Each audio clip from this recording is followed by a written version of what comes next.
يا أيها الذين آمنوا أطيعوا الله وأطيعوا الرسول وأولي الأمر منكم.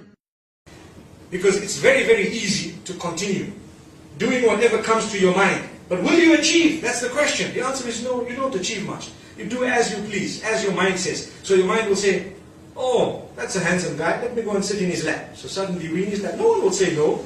People will actually look at you and sit in someone else's lap, mashallah. You know, the environment out there is pretty accepting of that type of behavior. But we're Muslimin. We should be shy. Shy meaning, you know, modesty is a part of Iman. Al-haya'u shu'batun min al-iman. To be modest is a part of Iman. And this is why, that is what keeps us away from doing this type of thing. What are we going to achieve? I can tell you.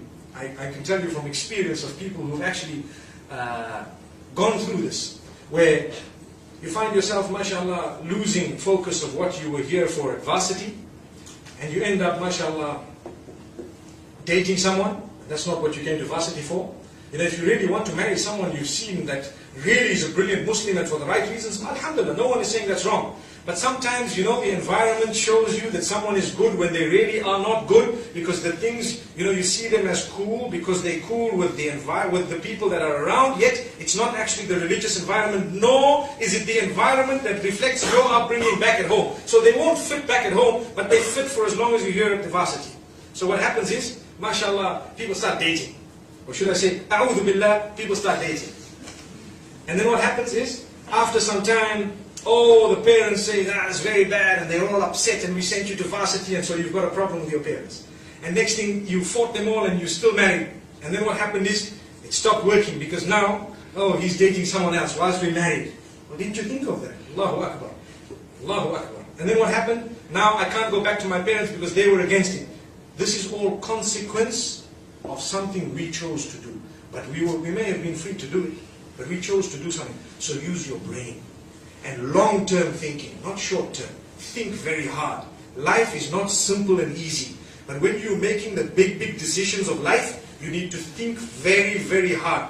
I always tell the young boys and girls, and I'm repeating this with golden ink today here. Your brain and your heart are two of the most powerful organs of your body. Do not give control of them to anybody. Never, ever. There you are. Did you hear what I said? You might not agree. It will come in handy one day, inshallah. Your brain and your heart are two of the most powerful organs of your body.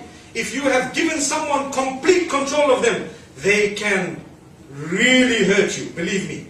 They can abuse you to the highest degree. The only one who should have ultimate supreme control of that is Allah.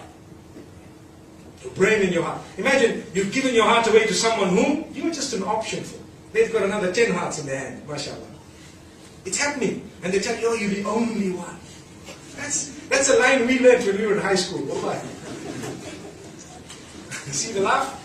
MashaAllah. So we shouldn't do this. We should understand it's very tempting. You know, it sounds rosy. It sounds so nice and sweet. And it sounds, oh, you know, it's the in thing. Yeah, he's a big hunk, you know, mashallah, big, strong, well built. Wow, I can imagine walking with my arm in his arm. Ah, that's mashallah, that's what it is. Just like you have fought for that, mashallah, there are another 200 girls out there fighting for the same thing. So as tempting as it was, say, Ya Allah, grant me better. Allahu Akbar.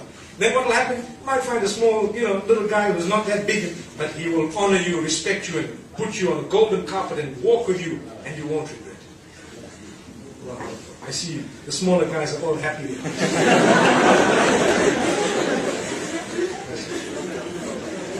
So I've tried to keep this talk as plugged in as possible, considering the age group that we're speaking to, and try to keep it as relevant as possible to what may be going on around here. I've spoken about just a few points, and I hope and I pray that we've benefited, inshallah.